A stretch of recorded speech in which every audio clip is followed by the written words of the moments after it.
On the স্পটলৈ মই Lenin সৰভায়ে স্বাগতম জনাইছোঁ। আজি অন দ্য স্পটত আমি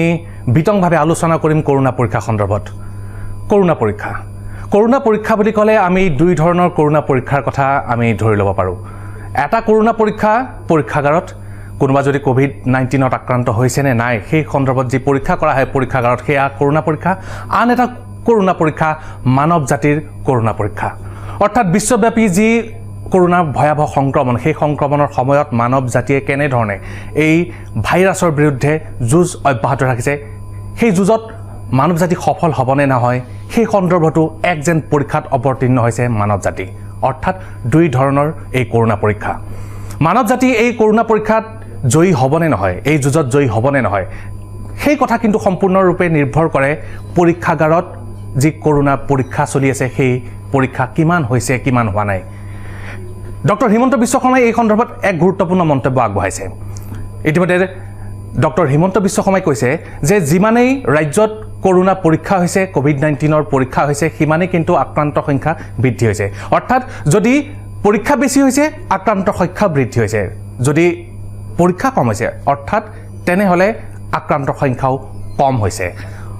গতিকে এই ক্ষেত্ৰত প্ৰথমতে আমি চাব বিচাৰোঁ আহক যে ৰাজ্যত কিমান কৰোনা পৰীক্ষা এতিয়ালৈকে কৰা সফল হৈছে, কৰোনা পৰীক্ষা এতিয়ালৈকে পৰীক্ষাগাৰত সম্পন্ন হৈছে সেই সন্দৰ্ভত মন্ত্ৰী হিমন্ত বিশ্ব শৰ্মাই কি মন্তব্য আগবঢ়াইছে। এই মুহূৰ্তত আমি 1,04,083টা কেছ টেষ্ট আমি কৰিবলৈ সক্ষম হৈছোঁ। And you will be very pleased to know that Assam has developed capacity to test 10,000 people per day. আমি যেটো ভাবিব নোৱাৰো, কল্পনা কৰিব নোৱাৰো, 10,000 লোকক পাৰ ডে আমি টেষ্ট কৰাৰ কেপাচিটি আমি এই সময়ছোৱাৰ মাজত আমি নিৰ্মাণ কৰিব পাৰিছো। অৱশ্যে এই 1,04,000 টেষ্টৰ ভিতৰত 4,000 we have conducted through our outsourced partners, অৰ্থাৎ বিভিন্ন ৰাজ্যলৈকে লেবত আমি ৰিপৰ্ট পঠিয়াও। যেতিয়া খুব বেছি কনজাষ্টেড হৈ যায় তেতিয়া আমি বাহিৰত লেববিলাকত পঠাই দিওঁ। বাট 94,000 টেষ্ট আমাৰ মেডিকেল কলেজ আৰু RMRCত কৰা আৰু 4,033টা টেষ্ট আমি আমাৰ আউটসোৰ্স পাৰ্টনাৰবিলাকৰ থ্ৰুদি কৰা। মোৰ ধাৰণা আছে যে অহা 12 তাৰিখৰ পৰা 14 তাৰিখৰ ভিতৰত অসমে 2 লাখ টেষ্ট কৰিবলৈ সক্ষম হ'ব। So we are going to achieve 2 lakh tests either by 12 or 14, but definitely before 15th of June. গতিকে মই ভাবো যে যিবিলাক ৰাজ্যৰ কাৰণে যে কেনেকে অসমৰ যেতিয়াই অসমলৈকে সংকট আহিলে, অসমলৈকে প্ৰত্যাহ্বান আহিলে, হাউ কালেক্টিভলি আমি ৰেম্প আপ কৰিলো। This is a shining example of public services. যে মই ভাবো যে কোনো ৰাজ্যত কোনো প্ৰদেশত এই ধৰণৰ জনসেৱাৰ উজ্জ্বল দৃষ্টান্ত দাঙি ধৰিব পৰা হোৱা নাই। আপোনালোকে জানে যে কালেকশ্যন অফ চেম্পল 1 লাখ মানুহৰ চেম্পল কালেক্ট কৰোতে আমাৰ লেবৰেটৰী টেকনিচিয়ান সকলে তেওঁলোকে নিজৰ সুৰক্ষাৰ প্ৰতি চিন্তা নকৰি তেওঁলোকে 1 লাখ লোকৰ ওচৰত গৈ তেওঁলোকে কালেকশ্যন কৰিছে। ট্ৰান্সপোৰ্টেশ্যন অফ দিস 1 লাখ চেম্পল, তাৰ পিছত এই চেম্পলবিলাক প্ৰচেছ কৰা, ৰিপৰ্ট কৰা আৰু সেইবিলাকৰ ভিত্তিত একশ্যন লোৱা। অসমৰ দৰে এখন দেশত য'ত ৰাজ্যত য'ত NIV পুনেত আমি মাৰ্চ মাহত চেম্পল পঠাবলগীয়া হৈছিল, just within 1 month we could ramp up testing facility to 1 lakh. আৰু আজি মই কনফিডেন্টলি ক'ব পৰা অৱস্থাত আছো যে probably before 15 June we will touch the figure of 2 lakh test. আমি যদি চাওঁ যে গুৱাহাটীৰ যিকেইটা পূৰ্বৰ আক্ৰান্তৰ আমি যদি ঘটনা যদি আমি পৰ্যবেক্ষণ কৰোঁ তেতিয়াহ'লে আমি দেখা পাম যে মনীষ ত্ৰিবিয়লৰ ঘটনা যদি চাওঁ তাত কিন্তু কাৰো উৎস আমি বিচাৰি পোৱা নাছিলোঁ আমি যদি বিৰুবাৰীৰ আমি দীপিকা নাথৰ আমি যদি সেই ঘটনাটোলৈ যদি মনত পেলাওঁ তেতিয়াহ'লে আমি দেখা পাম যে দীপিকা নাথ কেনেধৰণে কৰোণাত আক্ৰান্ত হৈছিলে তাৰ উৎস কিন্তু আমি বিচাৰি পোৱা নাছিলোঁ স্বাস্থ্য বিভাগে তাৰ উৎস বিচাৰি পোৱা নাছিলে তেতিয়া স্বাস্থ্যমন্ত্ৰী ডক্টৰ হিমন্ত বিশ্ব শৰ্মাই এটা মন্তব্য কৰিছিলে যে ক'ৰবাত কৰোণা আক্ৰান্ত ঘূৰি ফুৰিছে নেকি কৰোনাৰ ভাইৰাছৰ বাহক ঘূৰি ফুৰিছে নেকি তাৰ বাবে কিন্তু আটাইতকৈ গুৰুত্বপূৰ্ণ বিষয়টো হৈছে ৰেণ্ডম টেষ্ট যিমানেই কৰোনা পৰীক্ষা হ'ব যিমানে ৰেণ্ডম টেষ্ট হ'ব সিমানেই কৰোনা আক্ৰান্তৰ সংখ্যা বৃদ্ধি হ'ব নেকি সমগ্ৰ দেশত এই বিষয়লৈ বৰ্তমান আলোচনা আৰম্ভ হৈছে আৰু শেহতীয়াকৈ আমি গুৱাহাটীৰ পৰাই এই কৰোনা পৰীক্ষাৰ চেম্পল টেষ্ট যি ৰেণ্ডম টেষ্ট তাৰ তথ্য আমি বিতংভাৱে জনাব বিচাৰিম তাৰ বাবে আমি পোনে পোনে যাব বিচাৰিছোঁ আমাৰ সতীৰ্থ সাংবাদিক সুভানা চৌধুৰীয়ে আগবঢ়োৱা এক প্ৰতিবেদনলৈ বিষ্ণুপুৰ বৰাবাৰী বিষ্ণুনগৰ যি হাউচ নম্বৰ 22 মোৰ সহযোগী কেমেৰা পাৰ্চন দখৰ তালুকদাৰে দেখুৱাব এয়া হাউচ নম্বৰ 22 এই ঘৰটোতে এগৰাকী যুৱতী পুনম পাৱে নামৰ যুৱতীগৰাকী দিল্লীৰ পৰা ক্ৰছিঙৰ বাবে দিল্লীলৈ গৈছিল আৰু তাৰ দিল্লীৰ পৰা ঘূৰি অহাৰ পিছত সেই যুৱতীগৰাকীক হোম কোৱাৰেণ্টাইনৰ বাবে কোৱা হৈছিল আৰু ইতিমধ্যে যুৱতীগৰাকী কৰোনা ভাইৰাছত আক্ৰান্ত পজিটিভ হিচাপে চিহ্নিত হৈছে প্ৰশাসনৰ লোকে আমাক জানিব দিয়া মতে তেওঁলোকে ইতিমধ্যে এই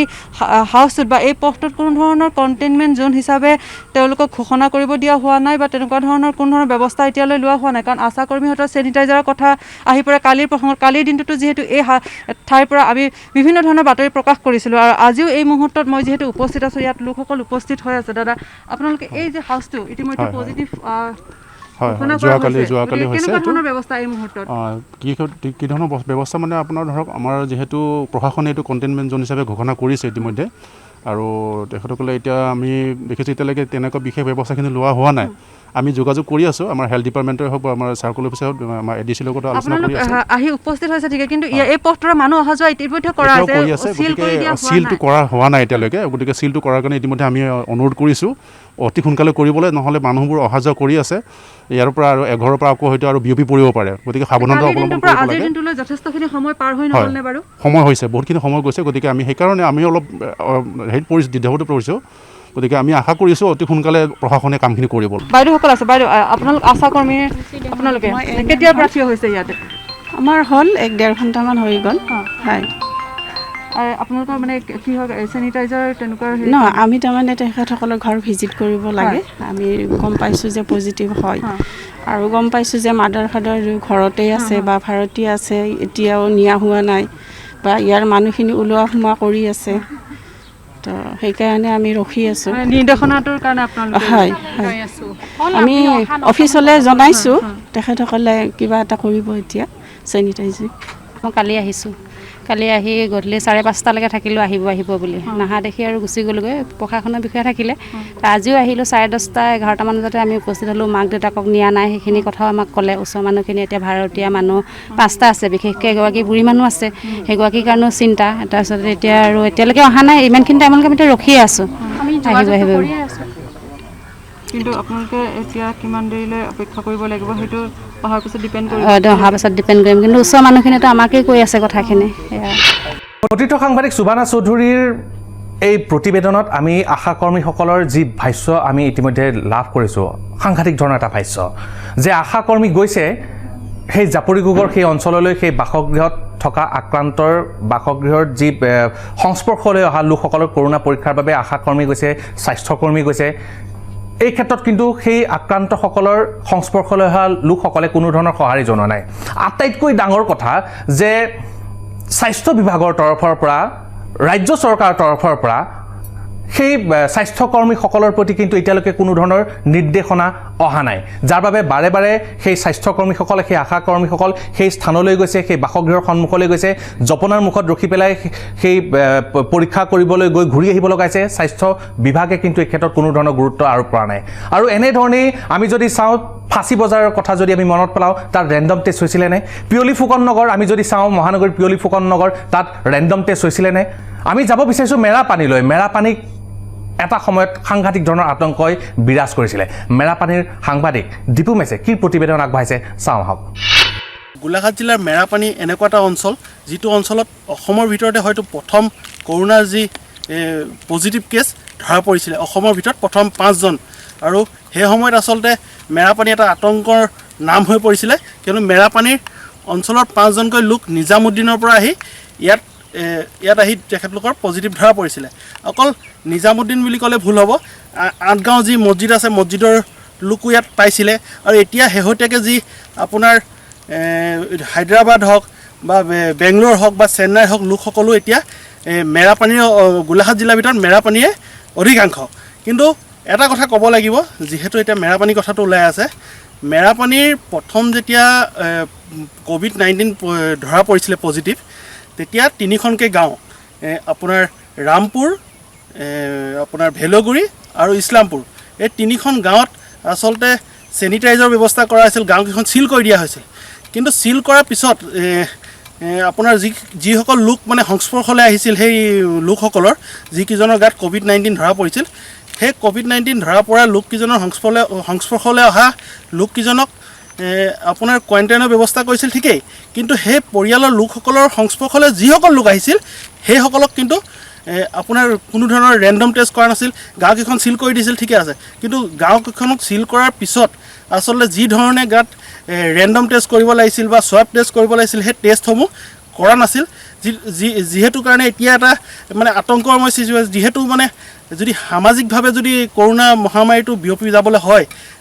যদি বিয়পি গ'লহেঁতেন তেতিয়া আচলতে এই গাঁওসমূহত কি এটা ভয়াৱহ সৃষ্টি হ'লহেঁতেন ভয়াৱহ ৰূপ ল'লেহেঁতেন আচলতে আমি আজি কল্পনা কৰিব নোৱাৰোঁ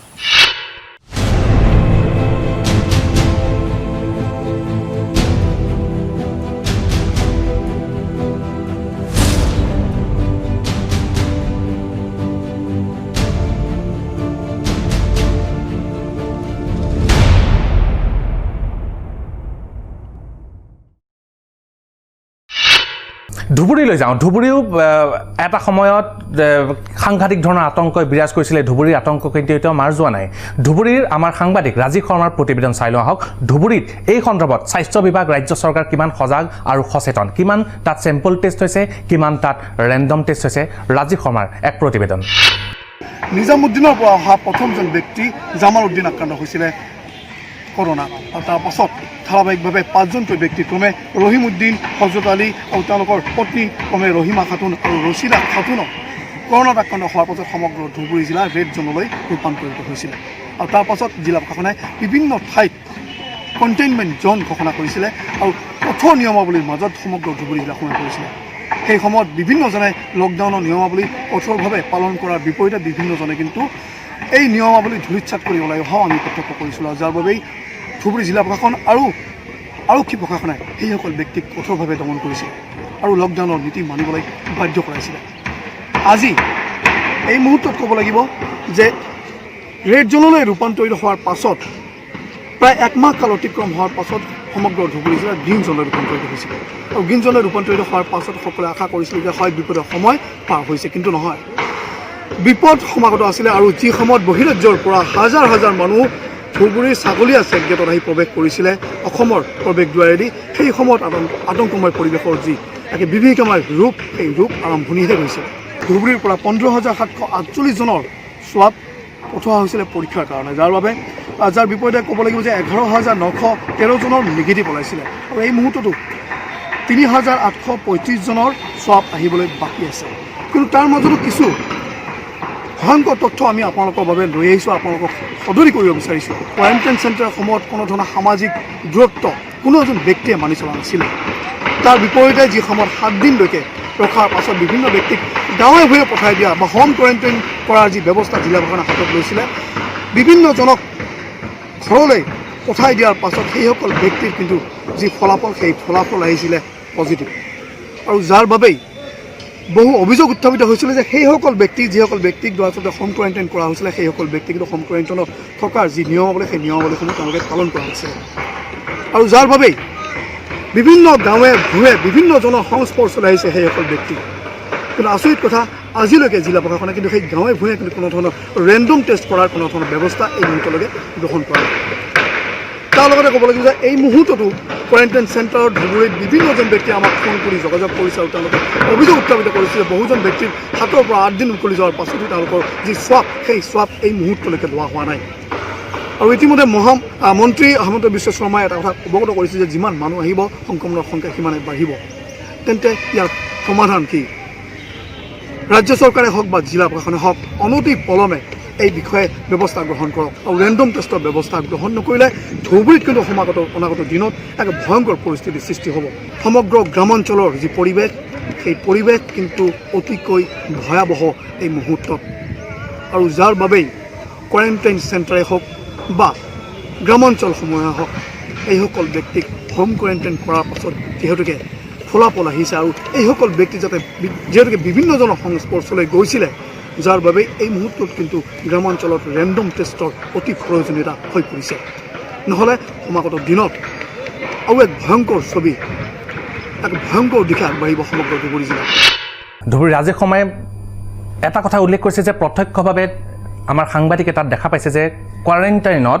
কোনো ধৰণৰ সামাজিক দূৰত্ব কোনো মানি চলা নাই, আৰু তাত যেনে ধৰণৰ ৰেণ্ডম টেষ্ট হ'ব লাগিছিল, যেনে ধৰণৰ তাত চেম্পল টেষ্ট হ'ব লাগিছিল, কোনোবা লোক যদি কৰোণা আক্ৰান্তৰ সংস্পৰ্শলৈ আহিছিল সেই লোকসকলৰ স্বাব টেষ্ট কৰিব লাগিছিল, সেয়া কিন্তু তেনেধৰণৰ কোনো ধৰণৰ স্বাব টেষ্ট কৰা হোৱা নাছিল। কেৱল যদি কাৰোবাৰ দেহত কৰোণা আক্ৰান্তৰ সন্দেহ কৰা হৈছিল তেনে লোককহে কিন্তু টেষ্ট কৰা হৈছিল। কিন্তু এই ক্ষেত্ৰত সকলোৱে জানে, স্বাস্থ্য বিভাগে উল্লেখ কৰিছে যে কোনোবা যদি কৰোণাৰ ভাইৰাছৰ বাহক তেনে লোকৰ গাত কিন্তু তেনেধৰণৰ লক্ষণ দেখা নিদিবও পাৰে যদি দেহৰ প্ৰতিৰোধ ক্ষমতা শক্তিশালী হয়, অৰ্থাৎ ইমিউনিটি যাৰ ভাল কৰোণা বাহক হিচাপে ঘূৰি ফুৰিব পাৰে। গতিকে এই ক্ষেত্ৰত সেই অঞ্চলসমূহৰ সংস্পৰ্শলৈ অহা লোকসকলৰ বা সেই গাঁওসমূহত কিহৰ বাবে চেম্পল টেষ্ট কৰা হোৱা নাছিলে, কিহৰ বাবে ৰেণ্ডম টেষ্ট কৰা হোৱা নাছিলে। এতিয়া আমি যাব বিচাৰিছোঁ গোৱালপাৰালৈ। গোৱালপাৰা এটা সময়ত ৰেড জোন হিচাপে ঘোষণা কৰা হৈছিল। গোৱালপাৰাৰ আমাৰ সাংবাদিক ৰচিদুলৰ আমি প্ৰতিবেদন চাই লওঁ আহক। এই মুহূৰ্তত মই গোৱালপাৰা জিলাৰ কৰোণা ভাইৰাছ সম্পৰ্কীয় কিছু তথ্য দাঙি ধৰিব বিচাৰিছোঁ। জিলাখনত এতিয়ালৈকে 38গৰাকী লোক কোভিড-19 ভাইৰাছত আক্ৰান্ত হৈছে আৰু ইয়াৰ 7গৰাকী লোক আৰোগ্য লাভ কৰিছে। বাকীসকল লোক এতিয়াও কিন্তু চিকিৎসাধীন অৱস্থাত আছে। আৰু এতিয়ালৈকে জিলা প্ৰশাসনে জিলাখনত 70টা কোৱাৰেণ্টাইন চেণ্টাৰৰ ব্যৱস্থা কৰিছে আৰু তাত 1000 লোক আছে। আৰু জিলাখনত বহিৰাজ্যৰ পৰা এতিয়ালৈকে 7400 লোক প্ৰৱেশ কৰিছে।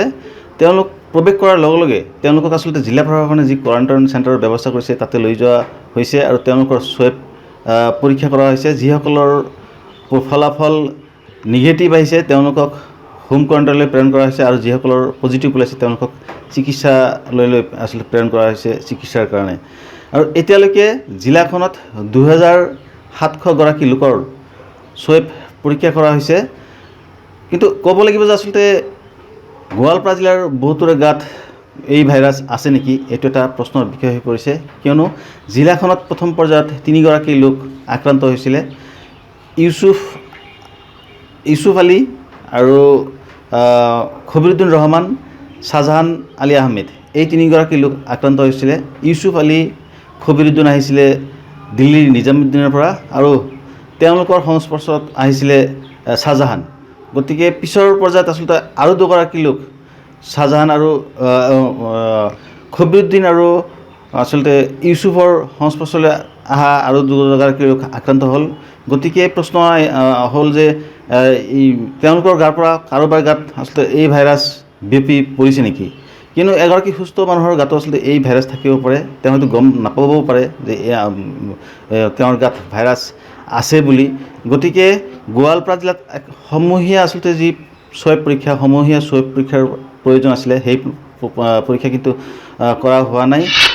এতিয়াও গোৱালপাৰাত কৰোণা ভাইৰাছৰ বাহক ঘূৰি ফুৰিছে নেকি তাক লৈ কিন্তু এতিয়াও শংকা অব্যাহত আছে। এইখিনিতে সময় হৈছে এক বাণিজ্যিক বিৰতি লোৱাৰ। বিৰতিৰ পিছত আমি পুনৰ উভতি আহিম আৰু এনে কিছু স্পৰ্শকাতৰ আমি অঞ্চললৈ যাম আৰু সেই স্পৰ্শকাতৰ অঞ্চলসমূহৰ সাংবাদিকৰ আমি প্ৰতিবেদন চাম আৰু তাৰ তথ্য সমৃদ্ধ আপোনালোকক আমি প্ৰতিবেদন দিবলৈ আমি যত্ন কৰিম। বিৰতিৰ পিছত পুনৰ স্বাগতম জনাইছোঁ। আমি এতিয়া যাব বিচাৰিছোঁ বঙাইগাঁৱলৈ। বঙাইগাঁৱত আমাৰ সাংবাদিক ধীৰাজ চক্ৰৱৰ্তী আছে আৰু ধীৰাজ চক্ৰৱৰ্তীয়ে বঙাইগাঁৱৰ উপায়ুক্তৰ সৈতে এই সন্দৰ্ভত কিছু কথা বতৰা পাতিছিল। বঙাইগাঁৱৰ উপায়ুক্তই কি কৈছিল শুনো আহক। ৰেলযোগে বিভিন্ন লোক বঙাইগাঁৱত আৰু অসমৰ বিভিন্ন জেগাত আহি আছে। গতিকে কোভিড-19 ৰোগী ইতিমধ্যে বৃদ্ধি পাই আছে। আমাৰ উপস্থিত আছে বঙাইগাঁও জিলাৰ উপায়ুক্ত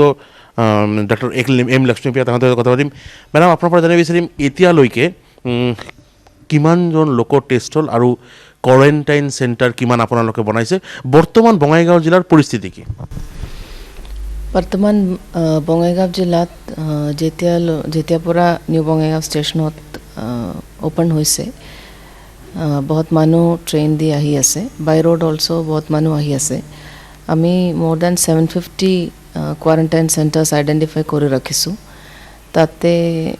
নিয়াৰ এবাউট 1500 মানুহ এতিয়া ইনষ্টিটিউচনেল কোৱাৰেণ্টাইনত আছে ট্ৰেইন আৰম্ভ হোৱাৰ পিছত নিয়াৰ এবাউট 900 মানুহ আহিছে তাতে মানে হোম কোৱাৰেণ্টাইনতো আছে মানুহ ইনষ্টিটিউচনেল কোৱাৰেণ্টাইনতো আছে ৰিজাল্ট হোৱাৰ পিছত যাৰ নেগেটিভ আছে তেখেতক পঠাই আছে ইন এডিশ্যন আমাৰ ফিল্ডৰ যে ছাৰ্ভেইলেঞ্চ হৈ আছে ফিভাৰ ILI ছাৰ্ভেইলেঞ্চ যে হৈ আছে সেই ছাৰ্ভেইলেঞ্চত অলমষ্ট 5 লাখ পপুলেশ্যন আমি অলৰেডি কমপ্লিট কৰিছোঁ মানে ছাৰ্ভেইলেঞ্চৰ কাৰণে কমপ্লিট কৰিছোঁ তাৰ পৰা যিমান মানুহ আমি ছাছপেক্ট বুলি ভাবি আছে তেখেতৰ চেম্পলবিলাক আমি পঠাইছোঁ এতিয়ালৈকে এনেকৈ পজিটিভ একো অহা নাই টোটাল কিমান চেম্পল এতিয়ালৈকে বঙাইগাঁৱৰ পৰা পঠোৱা হ'ল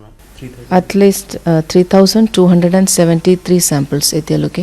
বঙাইগাঁৱৰ পৰা পঠাইছে আমি দেখিবলৈ পাইছোঁ যে যেতিয়া যিমান টেষ্টিং বাঢ়ি আছে নাম্বাৰ অফ কেছেছ বৃদ্ধি পাই আছে বঙাইগাঁও জিলাৰ আৰু অধিক টেষ্টৰ প্ৰয়োজন আছে বুলি আপুনি ভাবে নেকি বেচিকেলি য'ত টেষ্টিং বঢ়ি আছে তাতে কেছেছ বঢ়ি আছে বুলি আমি ক'ব নোৱাৰোঁ যেতিয়া মানুহ বাহিৰৰ পৰা আহি আছে য'ত বেছি কেছেছ অলৰেডি আছে তেখেতক ইনফেক্টেড হোৱাৰ চান্স বেছি আছে তেখেতে যে মমেণ্ট তেখেতে আমাৰ বঙাইগাঁও বা বেলেগ ডিষ্ট্ৰিক্টত আহোমত আহি আছে তেখেতৰ স্ৱাব এটা লৈ আছে সেই স্ৱাব ৰিজাল্টটো পজিটিভ অহাৰ বহুত চান্স আছে এই স্ৱাব ৰিজাল্ট পজিটিভ আহিছে এইটোৰ মিনিং তেখেতৰ টেষ্ট বেছি হৈছে বুলি নাই আমি কথা পাতিলোঁ বঙাইগাঁও উপায়ুক্ত ডক্টৰ M লক্ষ্মী মেহতাই তেওঁ স্পষ্টভাৱে জনাই দিছে বাহিৰৰ পৰা লোকসকল আহি আছে আৰু যাৰ কাৰণে তেওঁলোকৰ প্ৰতিজনৰ টেষ্ট হৈ আছে আৰু নাম্বাৰ অফ কেছেছ এই কাৰণে সমগ্ৰ অসমতে আৰু বঙাইগাঁও জিলাত বৃদ্ধি পাই আছে ষ্টুডিঅ' বঙাইগাঁৱতো যে স্বাস্থ্য বিভাগে প্ৰশাসনে যেনেধৰণে পৰীক্ষা কৰিব লাগে যেনেধৰণে ৰেণ্ডম টেষ্ট কৰিব লাগে তেনেধৰণে কিন্তু ৰেণ্ডম টেষ্ট যে কৰা নাই উপায়ুক্তৰ মন্তব্যৰ পৰা কিন্তু জানিব পৰা গৈছে মৰিগাঁৱৰ দিন য'ত কৰা হৈছিল মৰিগাঁৱৰ সাংবাদিকে কি প্ৰতিবেদন আগবঢ়াইছে আমি ফৰিদুদৰ সেই প্ৰতিবেদন এই মুহূৰ্তত চাই লওঁ আহক যি নভেল কৰোণা ভাইৰাছ আচলতে যি মহামাৰী আহিছিল এই মহামাৰীত আচলতে মৰিগাঁও জিলা আক্ৰান্ত হৈছিল যোৱা নিজামুদ্দিনৰ পৰা অহাৰ পৰা আৰম্ভ হৈছিল নিজামুদ্দিন ফেৰতৰ পৰা মৰিগাঁৱত যিসকল লোক আহিছিল তাৰ পৰা কিছু সংখ্যক লোকক যোৱা 31 মাৰ্চ তাৰিখে কোৱাৰেণ্টাইন কৰা হৈছিল আৰু তাৰ লগে লগে 1 এপ্ৰিলৰ তাৰিখে তাৰ পৰা 3জন লোক প্ৰথমতে আক্ৰান্ত হৈছিল আৰু সেইসকল হৈছিল হজৰত আলী নুৰুদ্দিন আলী আৰু জোনাব আলী আৰু এইসকলৰ ঘৰ আছিল জাগিৰোডৰ ঘুনুচাগাঁও কয়াদল আৰু চেনিমাৰী আৰু তাৰ পিছতে নুৰুদ্দিনৰ সংস্পৰ্শলৈ আহিছিল তেওঁৰ পত্নী আৰু তাৰ পৰা সংক্ৰমিত হৈ যি জমিলা খাতুন তেওঁকো আক্ৰান্ত হৈছিল আৰু তেওঁক গুৱাহাটীত চিকিৎসাৰ বাবে নিয়া হৈছিলে আৰু তাৰ কিছুদিনৰ পিছত অৰ্থাৎ যোৱা 16 তাৰিখে আৰু এই নিজামুদ্দিনৰ পৰাই অহাৰ লগতে শামছুল আলম বুলি যিজন লোক আছিলে তেওঁ ভুৰাগাঁও মাৰগাজৰ তেওঁ মুৰব্বী আছিল আৰু তেখেতো এই COVID-19 আক্ৰান্ত হোৱাৰ লগতে তেওঁৰ লগত থকা ফুৰকান আলী এই আক্ৰান্ত হৈছিল আৰু সেইখিনি সময়ত সেই সম্পূৰ্ণ ঠাইসমূহ কোৱাৰেণ্টাইন কৰে যি কণ্টেইনমেণ্ট জোন সেই কণ্টেইনমেণ্ট জোন কৰি দিয়া হৈছিল আৰু লগতে তেওঁলোকৰ সংস্পৰ্শ অহা যিসকল লোক সম্পূৰ্ণৰূপে কোৱাৰেণ্টাইন কৰি দিয়া হৈছিল আৰু তাৰপিছত সৌভাগ্যবশতঃ কোনো ধৰণৰ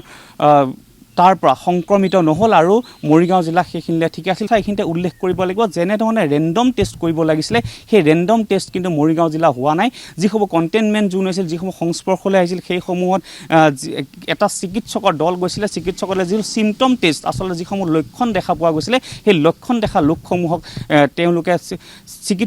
চিকিৎসালয়ৰ যি স্ৱাব লোৱা হৈছিলে স্ৱাব লৈ সেইসমূহ প্ৰেৰণ কৰা হৈছিলে আজিৰ তাৰিখত মৰিগাঁও জিলাৰ